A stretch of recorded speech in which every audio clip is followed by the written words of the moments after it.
Kan kepada Pak Menteri, sudah ada koordinasikah Dinas Perhubungan DKI dengan Kementerian Perhubungan yang ada niat melakukan jalan berbayar elektronik di ibu kota?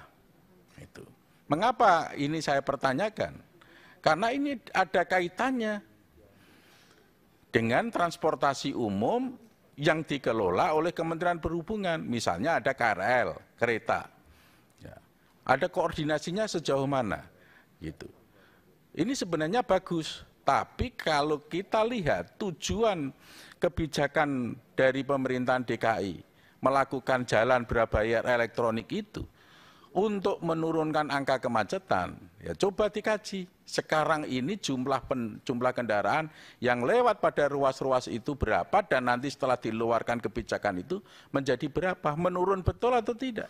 Katanya mengurangi angka kemacetan, ada korelasinya apa tidak kebijakan itu dengan angka kemacetan? Tapi yang sesungguhnya yang menjadikan penekanan dari Kementerian Perhubungan bukan persoalan itu. Apa?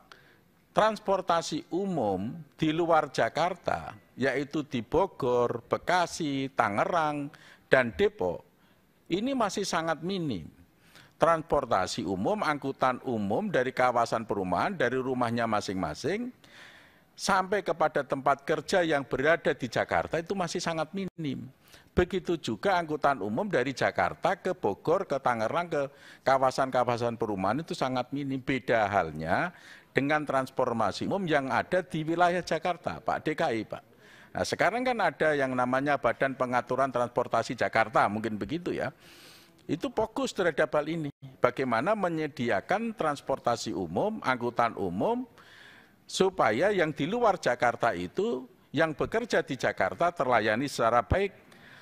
Kemudian yang berikutnya, Pak Menteri, sungguh saya sangat menyayangkan destinasi wisata yang menjadikan andalan Indonesia, yang itu menjadi super destinasi wisata, seperti di Labuan Bajo, seperti yang ada di Borobudur di Jogja, dan yang lain tempat ini, harga tiketnya sangat mahal. Harga tiketnya sangat mahal. Kalau yang lain sudah disampaikan oleh Ketua, oleh Pak Lasarus, disampaikan oleh Pak Suryadi, tapi saya mau mengkritiki khusus pelayanan transportasi udara ke super destinasi wisata. Padahal yang diharapkan itu adalah banyak orang yang datang ke super destinasi wisata. Dengan banyak orang yang datang di sana, itulah menjadi pematik pergerakan perekonomian di daerah super destinasi. Misalnya di Labuan Bajo, di Manggarai Barat. Misalnya yang di Jogja, dan seterusnya.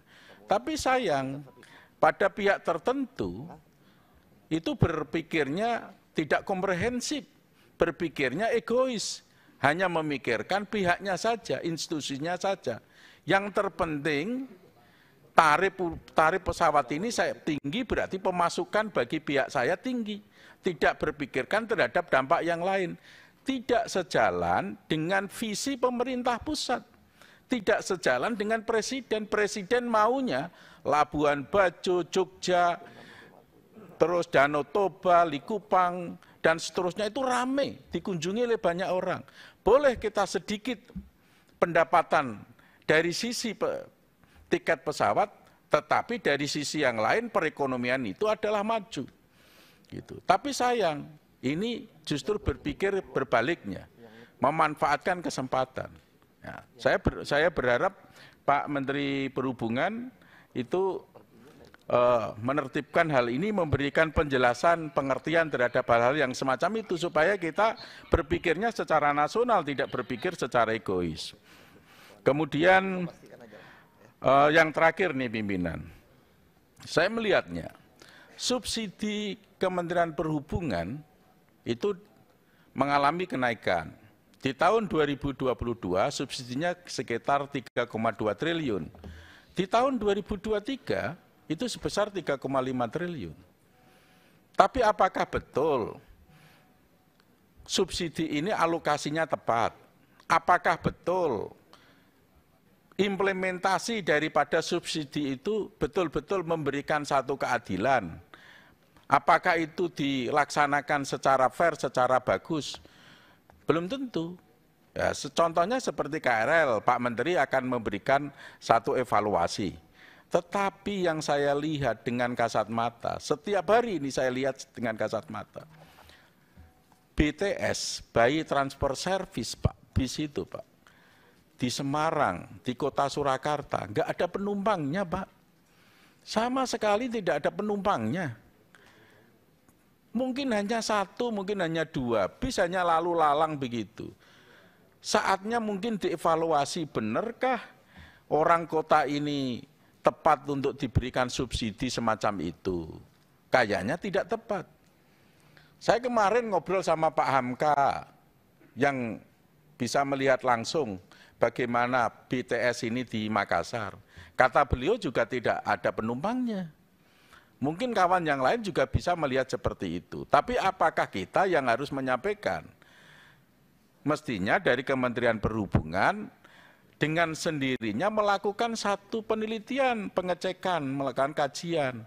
Kalau memang itu kosong, setiap harinya kosong, itu kan bisa dilihat dengan mudah, dengan kasat mata masalahnya. Tidak perlu dengan angka, itu bisa secara visual. Kenyataannya seperti itu. Maka saya minta PSO yang dialokasikan segini banyak itu dilakukan evaluasi, Pak. Mungkin alokasi daripada subsidi banyak sekali yang tidak bisa kita lihat, tapi kemungkinan besar juga mengalami hal yang semacam ini. Ini yang lebih tahu adalah Kementerian Perhubungan. Karena Kementerian Perhubungan yang punya instrumen secara langsung untuk melihat, ini bukan anggota Dewan. Kalau anggota Dewan tidak punya instrumen, lihatnya hanya sebatas di daerah pemilihan.